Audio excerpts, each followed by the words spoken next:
Chers frères et sœurs en Christ, que la paix et la joie du Christ ressuscité soient avec vous. Je vous souhaite à tous la bienvenue à ce nouveau numéro de Dies Domini. Nous sommes au 4e dimanche de Pâques et l'Église nous propose de méditer aujourd'hui sur l'évangile de Saint Jean au chapitre 10 du 1er au 10e verset. Et pour commenter ce texte avec moi, j'ai en studio deux invités. Le père Denis Azateklou, il est vicaire sur la paroisse Notre-Dame de la Rédemption de Beklikame. Et le père Gervais Mariano Akakbo, il est formateur au séminaire propédeutique de Saint-Paul à Notia. Bonjour mes pères. Bonjour Sylvie. Vous allez bien? Ah, au moins vous ne m'appelez pas madame. Vous allez bien, Père Denis? Je vais bien, Sylvie. Père Gervais, vous allez bien? Je vais bien également. Et vous? Je vais bien par la grâce de Dieu. Je suis heureuse de vous accueillir sur ce plateau. Alors, comme on a l'habitude de le faire, je vais inviter le Père Denis de nous lire le texte de ce jour et juste après, nous allons enchaîner avec les questions. Évangile de Jésus-Christ selon Saint Jean, chapitre 10, versets 1 à 10. En ce temps-là, Jésus déclara: Amen, Amen, je vous le dis. Celui qui entre dans l'enclos des brebis, sans passer par la porte, mais qui escalade par un autre endroit, celui-là est un voleur et un bandit. Celui qui entre par la porte, c'est le pasteur, le berger des brebis. Le portier lui ouvre, et les brebis écoutent sa voix. Ces brebis à lui, il les appelle chacune par son nom, et il les fait sortir. Quand il a poussé dehors toutes les siennes, il marche à leur tête, et les brebis le suivent, car elles connaissent sa voix. Jamais elles ne suivront un étranger, mais elles s'enfuiront loin de lui, car elles ne connaissent pas la voix des étrangers. Jésus employa cette image pour s'adresser à eux, mais eux ne comprirent pas de quoi il leur parlait. C'est pourquoi Jésus reprit la parole. Amen, Amen, je vous le dis. Moi, je suis la porte des brebis. Tous ceux qui sont venus avant moi sont des voleurs et des bandits. Mais les brebis ne les ont pas écoutés. Moi, je suis la porte.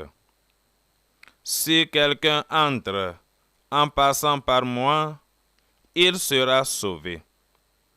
Il pourra entrer, il pourra sortir et trouver un pâturage. Le voleur ne vient que pour voler, égorger, faire périr. Moi, je suis venu pour que les brebis aient la vie en abondance. Acclamons la parole du Seigneur. Louange à toi, Seigneur Jésus. Merci Père Denis pour la lecture de l'Évangile. Alors, puisque c'est vous qui avez lu ma première question, vous vous êtes adressé. Okay. Alors, comme on l'a dit tantôt, en ce 4e dimanche de Pâques, l'Église nous invite à méditer sur l'Évangile de Saint Jean. Et nous savons que Jésus enseigne beaucoup à travers des paraboles, des paroles de métaphores, si on peut le dire ainsi. Est-ce que vous pourrez déjà nous situer le contexte dans lequel ces paraboles, entre guillemets, ont été dites par Jésus? Pour la question, en parlant de contexte, je pense qu'il nous faut remonter au texte qui précède et au texte qui suit. Voilà, et ici nous sommes en Jean au chapitre 10. Et quand nous remontons en Jean au chapitre 9, nous nous rendons compte qu'il s'agit là de l'épisode de l'aveugle de naissance à qui Jésus a redonné la vue. Et cette scène s'était passée devant les pharisiens.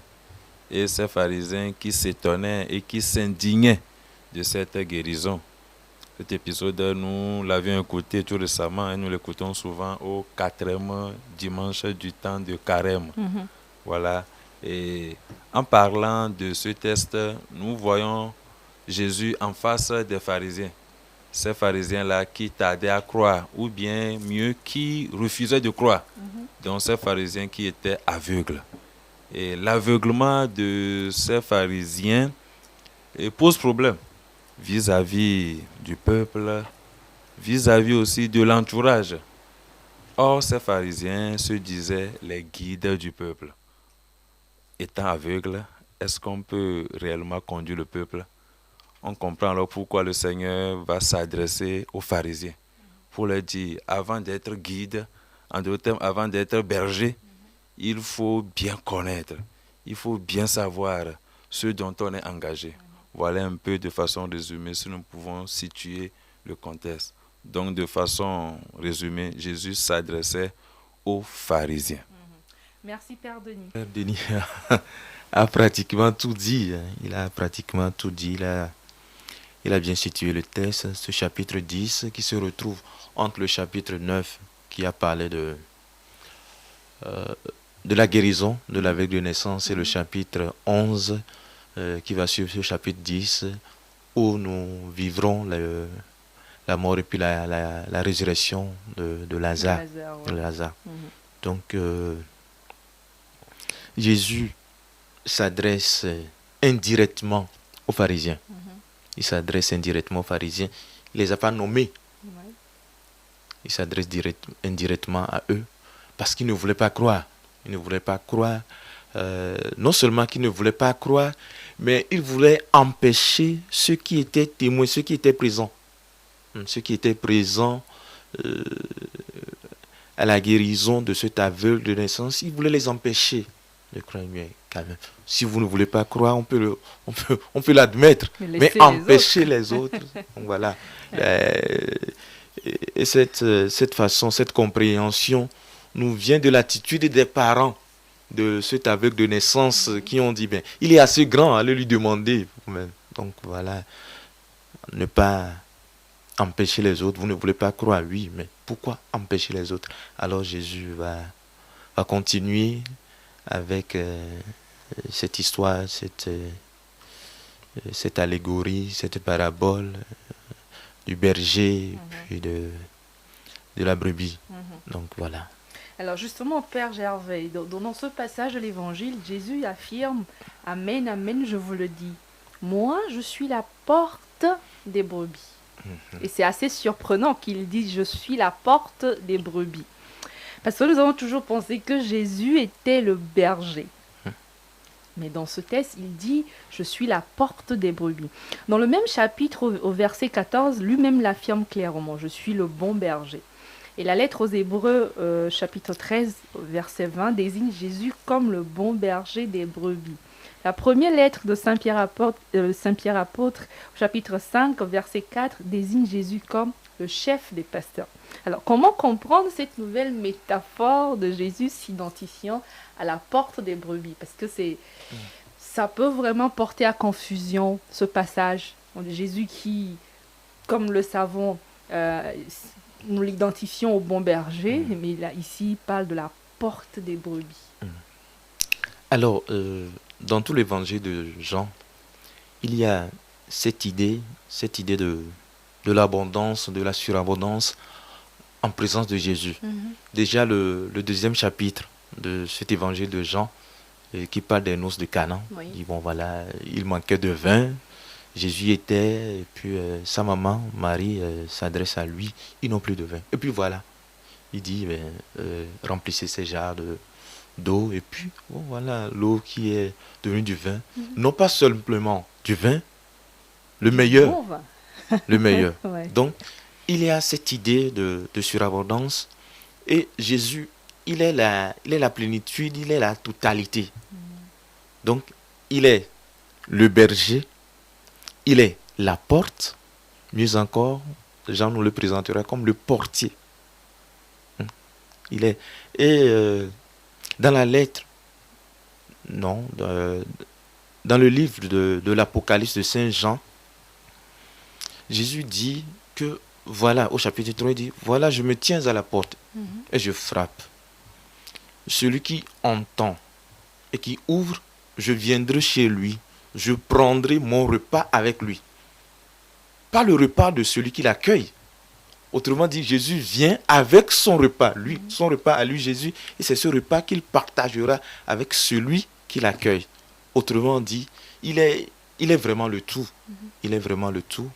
Il dira dans ce même évangile de Saint Jean au chapitre 14, verset 6, je suis le chemin, la vérité et la vie. Donc, ne soyez pas surprises, ne soyez pas surpris de l'entendre nous dire qu'il est également la porte. Le berger, la porte, le portier. Voilà, il a plusieurs casquettes à lui seul. Il est tout, comme vous avez dit. Oui, Merci, Père Gervais. Père Denis, vous voudriez aussi rebondir un peu sur le sujet. Est-ce qu'on peut comprendre cette nouvelle métaphore? On est habitué à Jésus, le bon berger. Mais dans ce texte, il nous dit aussi qu'il est la porte. D'accord. Merci beaucoup, Sylvie. Je dis également merci à mon grand frère, Père Gervais. Et moi, je veux juste partir d'une image simple. Voyez-vous, l'image d'une maison, d'un domaine qui est clôturé. Avant d'entrer dans une maison, on cherche la porte. On ne peut pas entrer n'importe comment. On cherche l'ouverture. Donc, la porte, c'est l'ouverture. La porte, c'est la partie accessible pour se rendre en un lieu. Eh bien, Jésus lui-même, il nous présente la maison de Dieu comme sa maison, sa demeure. Donc, pour pouvoir avoir accès dans cette maison, il nous faut passer par une porte. Et lui-même va nous dire, efforcez-vous d'entrer par la porte étroite. Qui en a plein, qui vont sur le chemin de la perdition en essayant d'entrer par la porte large. Quelle est donc la porte étroite? La porte étroite, c'est la porte du bien. C'est le chemin du bien. Et ce bien, c'est le Christ lui-même. Cela veut dire que Jésus, quand il se présente comme étant la porte, se présente comme celui-là par qui nous pouvons passer pour avoir l'ouverture, pour avoir accès au salut. Et là, cela m'évoque l'idée de la porte du salut. Jésus, il est cette porte-là du salut. Et quand même on prend l'image de la croix, la croix a un côté vertical et horizontal. L'aspect horizontal qui nous appelle à l'amour, à la fraternité. Mais l'aspect vertical qui nous fait comprendre que à travers ce bois, cet aspect vertical, le Christ a comblé ce vide que le péché a créé. Donc il est ainsi, il nous fait ce lien-là de pouvoir passer par lui pour aller au ciel. Donc on peut dire qu'il y a la porte. Voilà. Merci, merci Père Denis. C'est l'idée de la médiation. Très bien. L'idée de la médiation, c'est par lui que nous passons pour aller au Père. Et puis, dans cette idée de porte, je pense il n'y a pas que l'ouverture. Qui parle d'ouverture parle aussi de fermeture. La porte nous protège. Nous fermons la porte en empêchant ceux qui vont peut-être nous nuire d'entrer. Donc Jésus joue également ce rôle. Il nous protège. Il nous protège, il est là, il veille, il est là, il est la porte. Donc on ouvre la porte, on rentre, mais on la ferme aussi à un moment. Si on la ferme, c'est pour empêcher les autres. Donc l'idée de porte, je pense que il n'y a pas que l'ouverture, il y a également la fermeture, la fermeture, la protection. La protection, la porte se ferme à un moment pour pouvoir nous protéger. Je dis que c'est le Christ qui nous protège aussi. En étant la porte, il nous protège. Merci. D'accord, merci mon Père. Père Denis, justement, ma prochaine question est une continuité de la deuxième. On vient de parler de Jésus en tant que bon berger, en tant que porte. Mais il y a une troisième notion, Jésus en tant que portier. Alors donc, quelle compréhension est-ce qu'on peut avoir de l'image du portier? On a compris Jésus en tant que berger, Jésus en tant que porte, Jésus en tant que portier. Est-ce qu'on peut comprendre? Merci beaucoup. Et il y a la porte, il y a le portier. Le portier, c'est celui-là qui se tient, on peut dire se tient, et qui ouvre. Oui. C'est Jésus qui ouvre également. Il ouvre et il ferme. Et il ferme. Il a le tout à la fois. Ouais. Voilà. Il ouvre la porte, il ferme la porte. Il est même la porte. C'est-à-dire que sans lui, on ne peut rien. Sans lui, on ne peut pas rentrer. Sans lui, on ne peut pas sortir. C'est le seul qui est notre protecteur. Voilà. C'est assez clair. Père Gervais, vous voulez rajouter quelque chose? Je dirais que n'est pas chrétien qui peut. Certes, on écoute, l'adhésion à la foi vient de ce qu'on entend. Maintenant, l'adhésion qui suit l'annonce ou l'écoute de la parole de Dieu, cette foi que nous avons, nous vient de Dieu. C'est pour cela que je dis, n'est pas chrétien qui peut. C'est Jésus qui nous donne cette possibilité-là. C'est avec lui, c'est grâce à lui. Et c'est lui qui nous tient la main. Il nous dit, viens, passe par moi. Donc c'est très important l'idée de la médiation. L'idée de la médiation.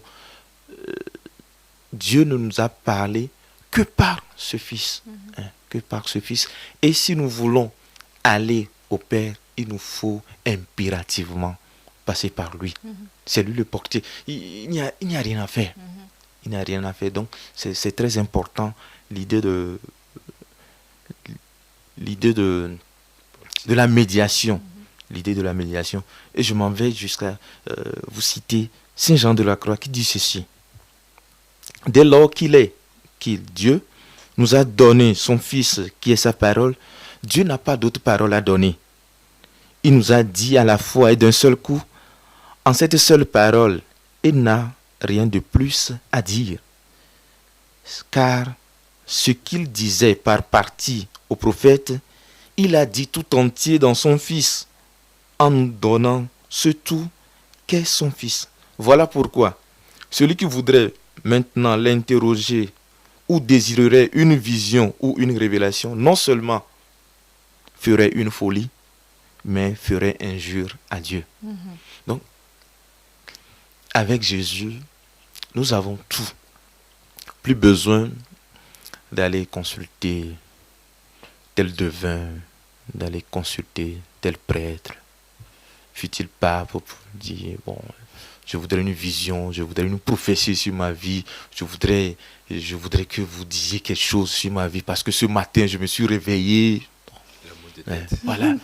Là, nous sortons de la messe, de l'Eucharistie, la prière par excellence, le seul et véritable sacrifice que le Père des cieux agrée, et on s'agglutine encore à la sacristie en entendant le prêtre. Bon, il faut nous imposer les mains. Nous sortons de l'Eucharistie, le sacrifice, le vrai. Donc, il faudrait vraiment mettre l'accent sur la médiation de Jésus. Il est la porte, le portier. Il est la porte, il est le portier. Ici, en fait, il ne nous donne plus aucune issue. Il n'y a pas de quiproquo. C'est lui, c'est par lui qu'on passe pour aller au Père. Il est la porte, il est en même temps le portier. Et quand on rentre, c'est lui le berger de cette maison. Nous, en tant que brebis qui rentrons dans ce enclos, si je peux le dire. Donc, il n'y a plus rien à comprendre. Il est tout, comme vous le dites. Voilà. Merci, mes pères. Alors, Jean, il précise que ces deux paraboles, je mets toujours les paraboles entre guillemets, sont adressées aux pharisiens. Jésus leur a raconté la première, mais nous dit Jean, ils ne comprirent pas ce que Jésus voulait leur dire. Alors Jésus enchaîna sur la deuxième, celle dans laquelle justement il s'identifie en tant que la porte des brebis. Alors ce que moi je veux savoir, peut-être qu'on en a parlé un peu dans la première question, quand on a parlé de contexte, mais pourquoi les pharisiens, ils n'ont pas compris la première parabole? Ils n'ont pas compris, ils n'ont pas voulu comprendre. C'est vrai que quand on lit les évangiles, on a déjà une idée sur les pharisiens, comment ils se comportent vis-à-vis de Jésus, vis-à-vis des enseignements de Jésus. Mais je voudrais que vous nous éclairez un peu plus dans ce contexte justement. Si on veut aller au-delà du fait qu'il y avait cette guérison de l'aveugle né enfin, l'aveugle qui était né avec. Qu'est-ce qu'on doit comprendre en fait? Pourquoi les pharisiens, ils n'ont pas voulu comprendre ce que Jésus veut leur dire? Le fait qu'il soit le bon berger, le fait qu'il soit la porte, le portier en même temps. Merci beaucoup, Sylvie. Vous venez de nous demander pourquoi ils n'ont pas compris. Alors, tout de go, j'aimerais dire qu'ils ont compris. Ils ont fait Ils semblant font semblant. de ne pas comprendre. Comme on le dit bien, c'est difficile de réveiller quelqu'un qui fait semblant de dormir. Oui. Et voyez-vous, pourquoi ils font semblant de ne pas comprendre? Parce que là, les pharisiens connaissent leur attitude. Ils se croient tout, ils se croient les maîtres, alors que intérieurement, ils étaient fous. Voilà, donc ils font semblant. Et ils font semblant d'être le bon berger, de bons guides, alors que ce ne sont que des mercenaires, des voleurs. Au lieu de servir les brebis, ils se servent des brebis pour leur propre gain. Voilà. Au lieu de servir, on se sert d'eux. Voilà en fait l'attitude, on peut résumer l'attitude des pharisiens. Or, ils ont découvert la personne de Jésus, celui-là qui est venu les désarmer, les déshabiller, les mettre à nu. Voilà pourquoi, à mon avis, ils font semblant de ne pas le comprendre. Voilà un peu. Sinon, l'accepter tout de go, c'est comme eux-mêmes se remettre en question, et le peuple va le découvrir. Voilà un peu ce que je peux dire par rapport à là. Merci Père Denis. Alors, Père, j'avais une question qui me vient en tête. Alors, vous venez de parler du fait que Jésus soit tout et qu'on doit passer uniquement par lui. Et vous avez donné un exemple quand on finit la messe, on finit de célébrer l'Eucharistie et les gens qui s'agglutinent devant La sacristie qui pouvoir un prêtre et tout pour leur demander de leur imposer la main. Leur imposer la main. Est-ce que ça veut dire, si on le prend ainsi, d'accord, je voudrais en fait faire un parallèle avec les pharisiens qui sont censés être le berger de leur peuple en ce moment. Non, je me dis aujourd'hui, vous qui êtes prêtre, évêque et tout ça, vous êtes aussi censés être les bergers du peuple de Dieu. Alors donc si on doit considérer que Jésus est le tout, il n'y a que lui qu'on doit pouvoir suivre, ça dit que vous n'avez pas besoin d'être là en fait. Si je comprends bien, hein, peut-être que je comprends mal. Vous n'avez pas besoin d'être là, on ne doit plus vous suivre, on ne doit plus vous écouter, tout ce que vous avez à nous dire, on doit se dire, ben non, enfin, c'est Jésus qui est l'exemple à suivre, les prêtres et tout ça. On en a cure de ce qu'il nous raconte en fait. Oui, mais la mission du prêtre n'est que le prolongement de ce que le Christ lui-même il a fait. Et c'est à ce titre qu'on appelle le prêtre un alter Christus, un autre Christ. Il n'est que le prolongement de ce que le Christ lui-même a fait. L'attitude, pour revenir un peu à l'opposition, des pharisiens, je dirais, mais Jésus, qu'est-ce qu'il fait de nouveau? Il ne fait rien de nouveau, il n'invente rien. Il ne s'appuie que sur la même loi. Il ne s'appuie que sur les livres de Moïse. Donc, mais, qu'est-ce qu'il fait?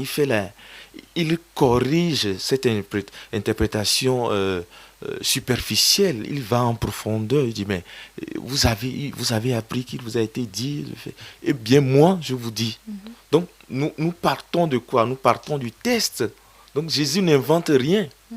Jésus n'invente rien. Jésus n'est pas mort chrétien, il est mort juif. Il était un juif et il est mort juif. Donc, ce n'est pas comme si Jésus était arrivé et puis il voulait transformer les choses. Non. Il est parti de ce même test.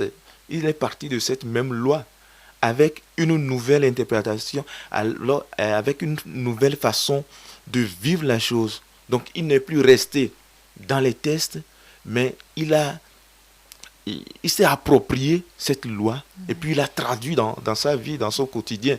Et c'est pour cela que ses contemporains s'étonnent. Voilà un maître. Il enseigne en maître.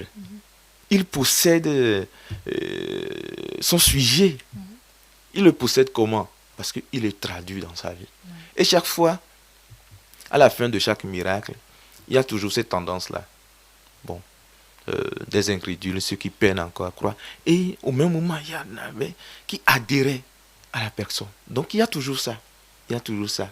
Donc, ce n'est pas que Jésus vient avec de nouvelles lois, non. Il part toujours de la loi de Moïse. Et cette loi, comme sa mission le lui signifie, de conduire cette loi à sa perfection. Donc, suivre Jésus, nous avions dit avec l'évangile de Saint Jean, c'est l'idée de l'abondance, l'idée de la surabondance. Donc, le suivre, c'est aller ou rechercher la totalité, rechercher la plénitude, comme lui-même nous y invite, rechercher la perfection, quoi. Donc, voilà. Donc, le prêtre, c'est le prolongement. La mission du prêtre, c'est le prolongement de la mission, du Christ lui-même, quoi. Donc, le prêtre... Mais il ne se substitue pas au Christ. Et nous, en tant que chrétiens, en fait, c'est là où vous vouliez en venir. On ne doit pas substituer le prêtre au Christ. Non, voilà. Non. Le prêtre n'est pas le Christ. Le Christ est le prêtre par excellence. Et tout prêtre est appelé à répondre à cette vocation de l'excellence. Et le Christ, c'est le modèle, c'est l'unique modèle que nous avons. Comme on vient de le dire, le tout. Voilà. La porte, le portier, le beau berger. Merci, Père Gervais. Alors, Père Denis, dites-moi, aujourd'hui, l'image de Jésus en tant que berger, est-ce que ça doit avoir une signification pour nous en tant que chrétiens? Oui, le berger, comme il l'a dit, le bon berger, les brebis écoutent sa voix. Voilà, j'aimerais partir de là. Donc, on doit écouter la voix de notre berger. Voilà, Jésus, il passe à travers des images simples de son temps pour véhiculer un message. Voilà, il est passé par l'image des brebis et du berger pour nous dire qu'il est en fait l'unique berger, le bon pasteur.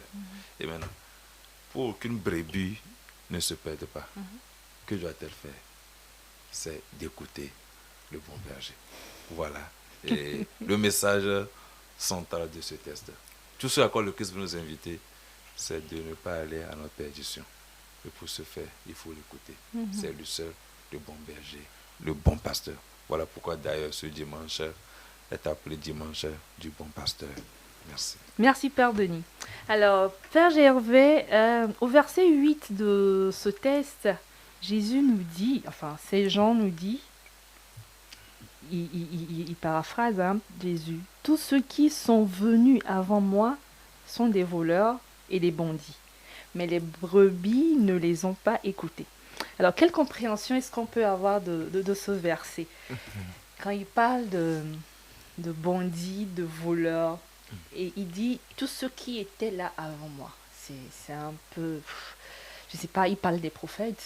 Il parlait de qui en fait? À quoi pouvons-nous identifier ces voleurs et bandits? Parce que ceux qui étaient venus avant lui, c'était les prophètes.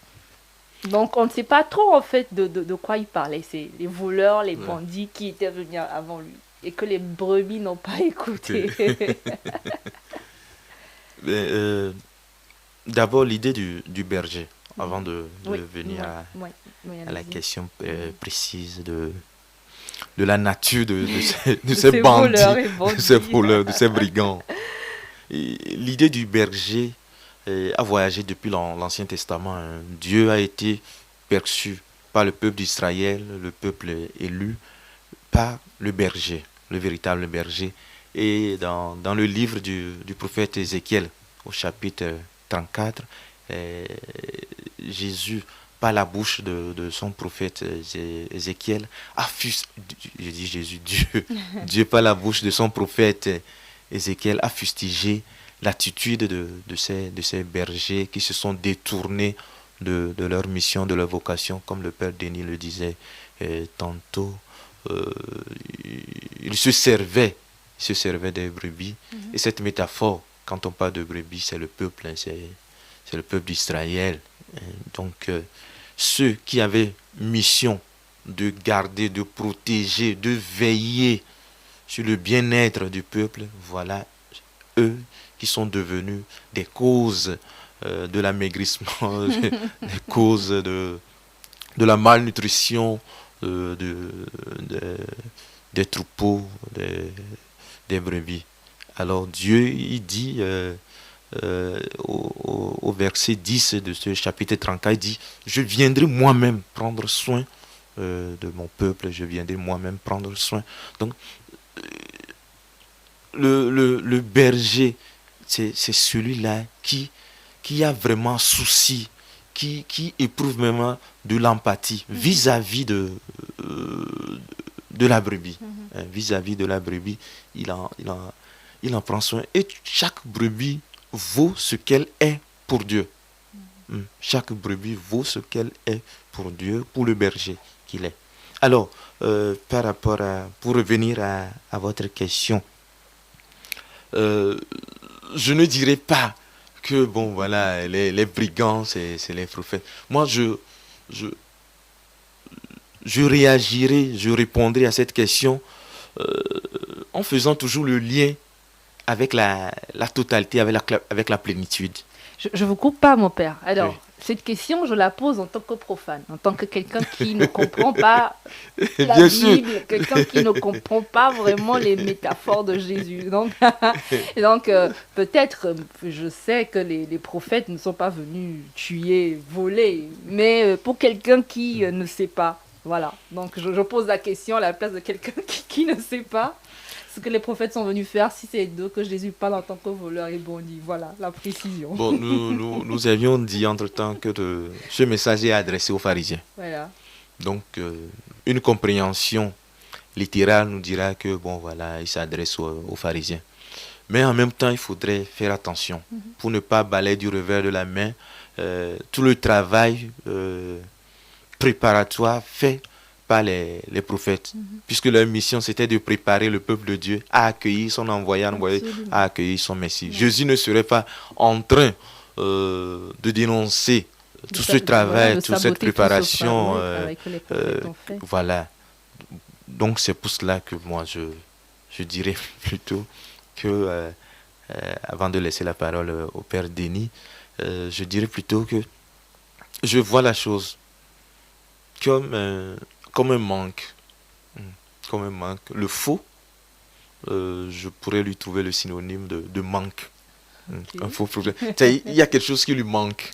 Il y a quelque chose qui a manqué. Alors, c'est ce vide, c'est ce manque que le Christ qu'il est venu combler. Vous parlez en métaphore aussi, mon père. Nous, on veut mieux comprendre. Père Denis. Merci beaucoup, Sylvie. Merci aussi au Père Gervais. Et pour répondre à cette question, toujours dans la continuité de mon aîné, Père Gervais, d'abord, je vais simplement dire que Jésus est dans une optique donnée.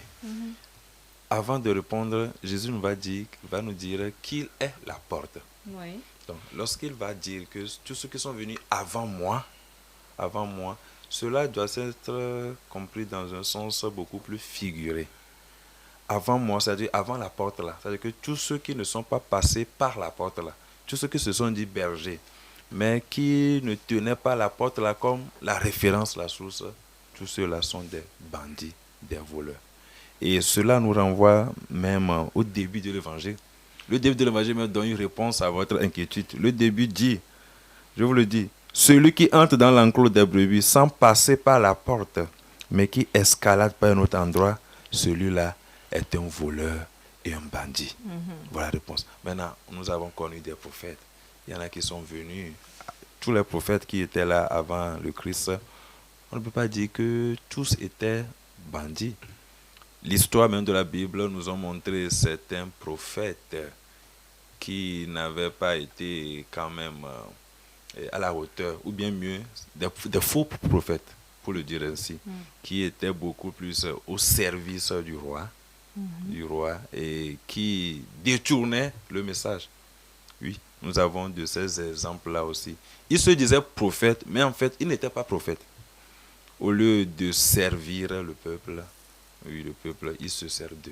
Voilà. En fait, c'est de ces prophètes-là dont il s'agit. Nous n'allons pas quand même dire que notre père Abraham, Moïse, tous ceux-là, tous nos patriarches, tous ceux-là qui ont dévancé le Christ étaient donc des bandits. Et le Christ même l'a dit qu'il n'est pas venu balayer de revers, abolir. Alors de Moïse, il est venu accomplir. Voilà. Cela veut dire qu'il reconnaît cela. Mais en parlant précisément de ces prophètes antécédents, qui sont venus avec lui, Jésus veut simplement faire référence à ces faux prophètes-là qui ont voulu contourner la porte qu'est le Christ. Merci. Alors, je vais nous faciliter la tâche, puisque tous les deux, vous parlez en métaphore, comme j'ai dit. Donc, je vais ramener le sujet à notre vécu, bien voilà, aujourd'hui en fait. Aujourd'hui, qu'est-ce qu'on peut, à quoi pouvons-nous identifier, mais à qui pouvons-nous identifier ces voleurs, ces bandits dont parle le Christ? Parce que c'est sûr que c'est quelque chose qui est encore d'actualité dans nos vies aujourd'hui. Donc, comment est-ce qu'un chrétien aujourd'hui peut identifier un voleur, un bandit qui l'empêche peut-être de se tourner vers le bon berger ou qui l'empêche de rentrer dans l'enclos que le berger lui a préparé? À quoi pouvons-nous identifier aujourd'hui ces bandits, ces voleurs dont parle le Christ? Voilà, comme ça, on mettra de vrais noms sur les choses, on va plus parler en métaphore. Merci beaucoup. Et ça nous permet de revoir même la question, sinon aussi je peux être aussi audacieux. Audacieux, la session de Jésus. Jésus a dit avant moi, tous ceux qui sont venus avant moi sont des voleurs. Mais aujourd'hui, on peut comprendre que ceux qui sont venus après lui aussi, il y en a. Oui. Puisque lui-même, il a dit, méfiez-vous des faux prophètes. Méfiez-vous, ils vous diront, en mon nom, mais ce n'est pas eux tous. Aujourd'hui, nous connaissons beaucoup qui prennent le nom de Jésus et avec ce nom qui font des choses indignes de la personne de Jésus. Voilà. Et ces personnes-là, automatiquement, on les identifie à ces bandits, à ces faux prophètes. Maintenant, comment faire concrètement, comme vous l'avez dit? Là, cela révèle de la grâce du discernement. Le chrétien doit discerner constamment. Ouais, vous ne savez pas parce qu'on attend qu'il y a tel miracle ici, il y a tel effet ici qu'on doit nécessairement accourir pour aller. Il faut toujours demander la grâce du discernement. Il faut toujours vérifier si telle guérison vient du Saint-Esprit, tel effet vient du Christ avant de s'engager.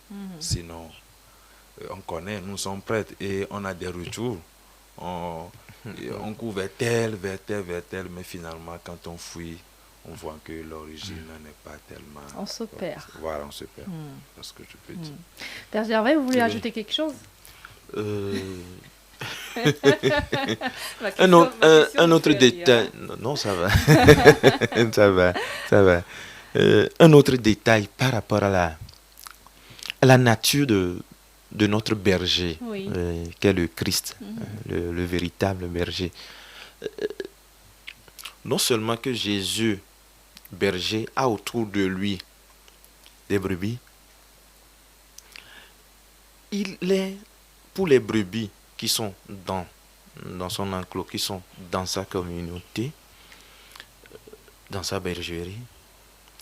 Il est le canal, le moyen, le chemin par lequel ces brebis, entre elles, se voient, se rencontrent. C'est comme il devient le pont. Il devient le pont entre les brebis elles-mêmes, bien qu'elles soient dans la même bergerie, bien qu'elles soient dans le même enclos. C'est également Jésus qui leur permet de se rencontrer. Donc, il est même, de par sa nature, de par sa mission, il est le principe d'unité de toutes ces brebis. De toutes ces brebis.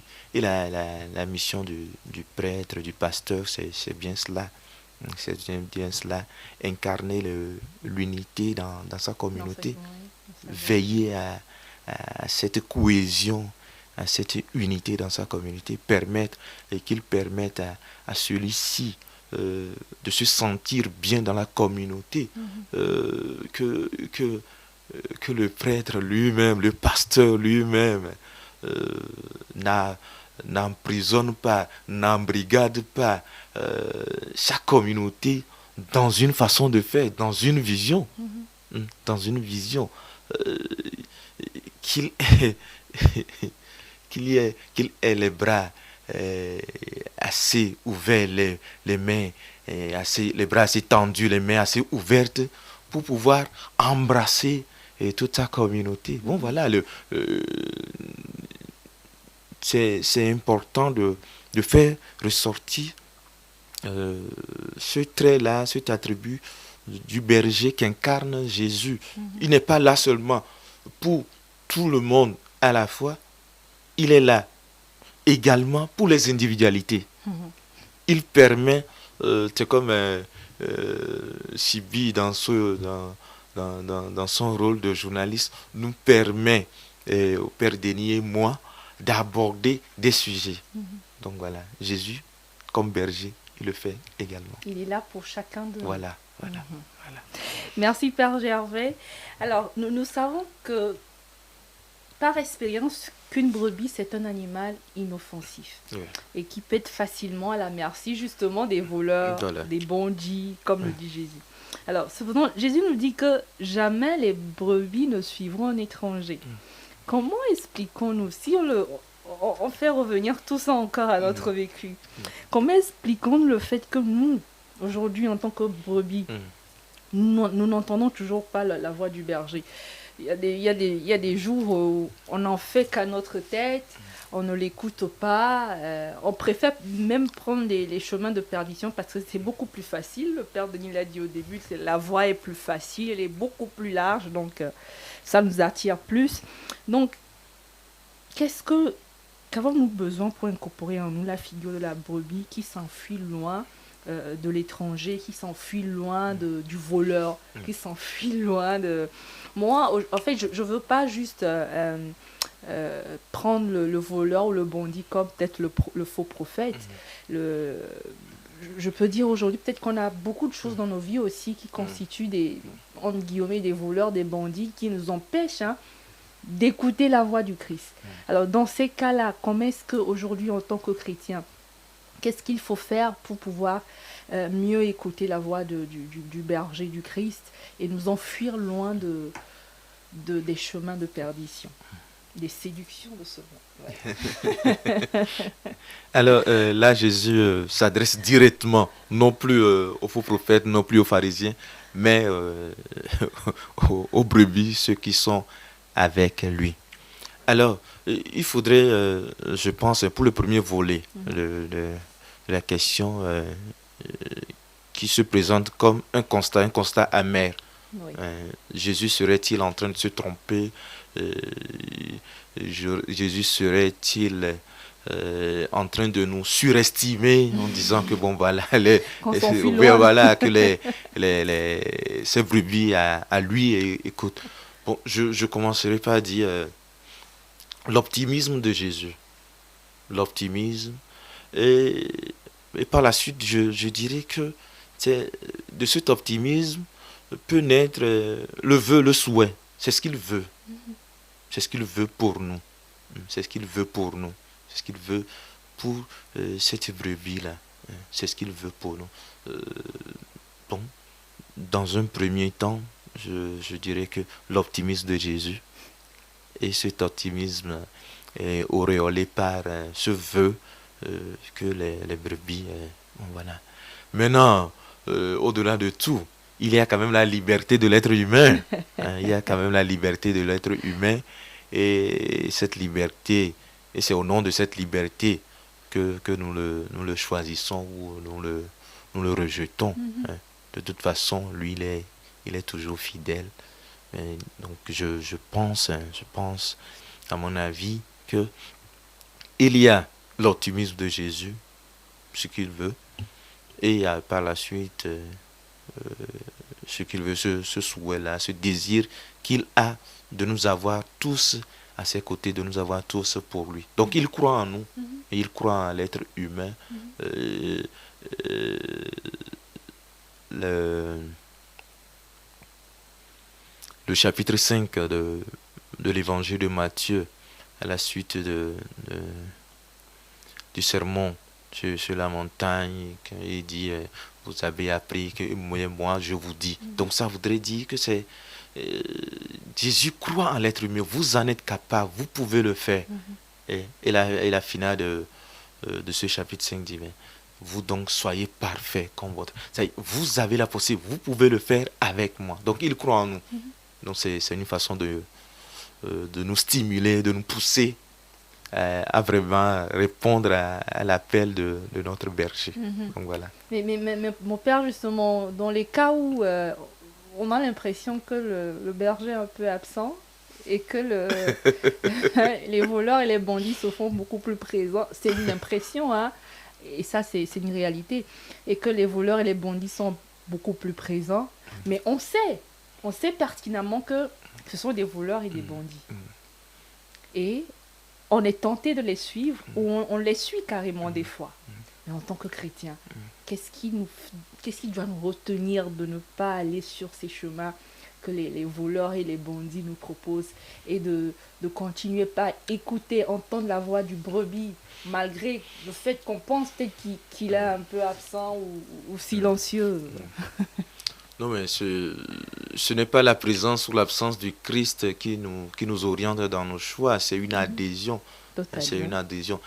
C'est quoi, il faudrait arriver à mettre la différence entre la prière que j'adresse à Dieu au nom de ma foi et puis les ossements. La foi, c'est quoi? Je crois, je suis sûr, je suis persuadé, je suis convaincu que tel me donnera ceci. Alors, s'il ne me le donne pas, ça voudrait dire qu'il n'en est pas capable. Ça voudrait dire qu'il n'est pas... Maintenant, si nous allons évaluer, nous allons jauger Dieu au rythme de ce que nous recevons ou de ce que nous ne recevons pas de lui, ça encore c'est autre chose. Ça c'est autre chose. Donc nous n'adhérons pas à la personne du Christ parce qu'il m'a fait ceci, parce qu'il ne m'a pas fait cela. Non. C'est tout simplement une relation de confiance. Confiance dénudée de tout intérêt, quoi. Et de soumission aussi, voilà, comme la brebis qui se soumet à son berger. Pour son bien. Pour son bien. Je sens que le père Denis a beaucoup de choses à me dire sur le sujet, parce que je vois... je sais qu'il a envie de dire beaucoup de choses sur le sujet. J'ai envie de dire beaucoup. Je vous laisse tout le temps, père Denis, de me dire tout ce que vous avez envie de me dire sur ce sujet, sur le sujet des voleurs, des bandits, de comment nous, aujourd'hui, chrétiens, on doit pouvoir se retenir pour ne pas aller vers ces chemins, mais toujours pouvoir écouter la voix du bon berger. D'accord, merci Sibi. Vraiment, j'ai assez à dire à travers cette dernière question. Voilà. Et on est tout oui. Voilà. Vous avez demandé comment faire pour être toujours des brebis. Et puisque la brebis est un animal inoffensif, docile, oui. Et d'abord, cela me renvoie déjà en Matthieu 25, verset 32, où Jésus annonce sa venue en disant qu'il viendra et il va passer au tri comme un berger. Il a dit que le berger sépare les brebis des boucs. Le mot est là, les boucs. Voilà, il va dire aux brebis d'aller à sa droite et aux boucs d'aller à sa gauche. Et nous connaissons la suite. Les brebis, on peut dire, ce sont les élus. Parce qu'ils ont été soumis, sont dociles. Le bouc, nous savons le caractère du bouc. Le bouc, il est têtu. Têtu, voilà. Insoumis. Insoumis. Voilà un peu l'image qui m'est venue quand vous avez posé cette question. Que, en fait, quand Jésus emploie l'image de brebis, c'est ce qu'il nous souhaite, nous, en tant que chrétiens. Voilà. Il a parlé l'image du berger, du mercenaire. Et voilà, cela renvoie au pasteur, au guide, aux responsables politiques, sociaux et autres. Voilà. Mais aussi, Jésus ne s'est pas arrêté là. Il descend. Il descend vers le petit dire que vous aussi soyez soumis. Voilà. Ce dimanche qui est appelé dimanche du bon pasteur, en s'adressant au pasteur, au guide, de tenir bon dans leur travail, il descend aussi pour dire vous aussi suivez, soyez soumis, soyez dociles. Et alors, cela me renvoie à ces paroles de ce chant de Monseigneur Barriga, notre frère qui dit fais ta part. Chacun est appelé à faire sa part. Que le pasteur fasse sa part. Que celui-là aussi qui est qui constitue le peuple aussi fasse sa part. Chacun faisons notre part. Voilà ce que j'ai à dire. Merci beaucoup. Merci Père Denis, merci beaucoup. Alors du coup, qu'est-ce qu'on peut retenir de cet évangile du bon pasteur. En quelques mots, hein, vous avez beaucoup dit, vous avez tout dit, mais pour quelqu'un peut-être qui vient de nous suivre là, juste qu'est-ce qu'il faut comprendre de cet évangile? D'abord, merci. Ce qu'il faut comprendre d'abord pour la brebis, c'est d'avoir l'idée que ce n'est pas tout ce qui brille qui est de l'or. Voilà, Jésus nous l'a dit. Ce n'est pas tout ce qui brille qui est de l'or. Donc, de faire attention, pour un bon discernement, pour déceler le vrai pasteur. Voilà, ce n'est pas tout ce qui brille qui est de l'or. Et à nous aussi, je vais encore le répéter, que chacun fasse sa part. Merci. Merci Père Denis. Père Gervais, qu'est-ce qu'on peut retenir dans l'évangile de ce dimanche? Avant d'arriver à cela, je reviens un peu sur l'idée du berger, du pasteur. Aujourd'hui, l'idée qui galvaude dans l'univers, c'est quoi? C'est l'idée des coachs. Ah oui, hein? L'idée des coachs. C'est des bergers. Hein? Voilà. Et ce qui est triste dans la relation, on parle de quoi? On parle d'idole, on parle de fans, les fans de Cristiano Ronaldo, les fans de Messi, les fans de tel coach. Voilà. On parle, dans le monde profane, on parle beaucoup plus de coach. Mais ce qui est triste dans la relation de ces abonnés ou de ces followers, de ces coachs, c'est que tous ces messages, pour la plupart, la moralité de ce qu'ils véhiculent comme message, on ne se la pose plus comme question. On veut quelque chose on veut des expériences fortes. On veut des expériences fortes. C'est comme on demande, c'est un jeune musulman qui adhère au Daesh, on lui demande pourquoi. Il dit, il voulait quelque chose de radical. Donc la question, ce n'est plus du ressort de la moralité. Est-ce que c'est bien ou ce n'est pas bien? Non. Mais nous voulons tout simplement des sensations fortes. Nous voulons des gens qui nous possèdent, en fait. Des gens qui nous possèdent. Et on parlera même des gourous, des gens qui nous possèdent. Et nous sommes prêts à tout pour eux. On ne réfléchit plus. Voilà. Ils nous possèdent. Et c'est cela. Malheureusement, nous allons à cette dérive-là. Nous allons à cette dérive-là aujourd'hui. On parle de... Voilà. On ne se pose pas la question. Ce qu'il me dit, ce qu'il me donne comme message, est-ce que c'est bon? On juge de la moralité de la chose? Non. Mais voilà, on accueille tout, on reçoit tout. Le plus important pour nous, c'est de nous sentir. De me sentir. Quand je l'écoute parler, quand je l'entends prêcher, oh mon Dieu, Jésus n'est pas là pour notre sensibilité. Jésus, il a mieux à faire avec nous. Il a besoin de tout notre être, de toute notre personne. De toute notre personne. Jésus n'est pas un gourou, il ne s'impose pas à nous. Il ne fait pas un lavage de cerveau, non. Non. Il faut pouvoir être lucide. Même, voilà. Hein, oui. Voilà. Tout ce qu'il veut, la parole de Dieu jusqu'à ce jour. Mais elle se propose. Elle ne s'impose pas. Elle se propose, elle ne s'impose pas. Alors, que garder de cet évangile où Jésus se donne à nous comme le berger? Moi, je demanderai au Seigneur la grâce de l'humilité. La grâce de l'humilité. Au même moment qu'il y a ce besoin criard de repères, ayons cette humilité de reconnaître que ce chemin, cette voie ne me conduit pas sur le bon chemin. Ayons cette humilité. Et puis je pense que le Seigneur qui nous veut pour lui sera toujours là. De toute façon, il a dit dans l'Apocalypse au chapitre 3, verset 20, voici que je me tiens à la porte et que je frappe. Il est là. Il vient avec son repas. C'est extraordinaire. C'est parce que nous avons préparé. Lui vient déjà avec un repas. Tout fait. Alors, tout ce qu'il veut, c'est notre attention. c'est notre disponibilité. Alors, je demande au Seigneur qu'il nous accorde cette humilité pour Amen. toujours lui être obéissant, lui être docile. Merci. Merci beaucoup, Père Gervais. Merci, Père Denis. Je suis très heureuse aujourd'hui de vous avoir eu sur ce plateau, que vous nous ayez nourri de vos commentaires sur l'évangile du bon berger. Merci infiniment à vous. Merci. Bon retour chez vous. Merci. Et j'espère vous revoir. J'espère J'espère que vous allez encore accepter notre invitation Ce sera avec pour une plaisir. prochaine fois. Ce sera avec Avec plaisir plaisir. Merci infiniment. pour le Merci. service de Dieu, pour le service de son Église. Voilà.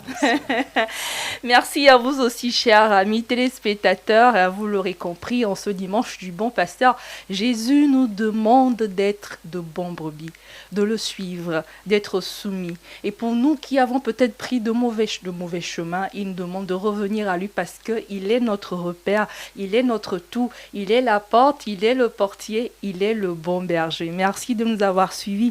Je vous retrouve la semaine prochaine et d'ici là, restez bénis. Au revoir.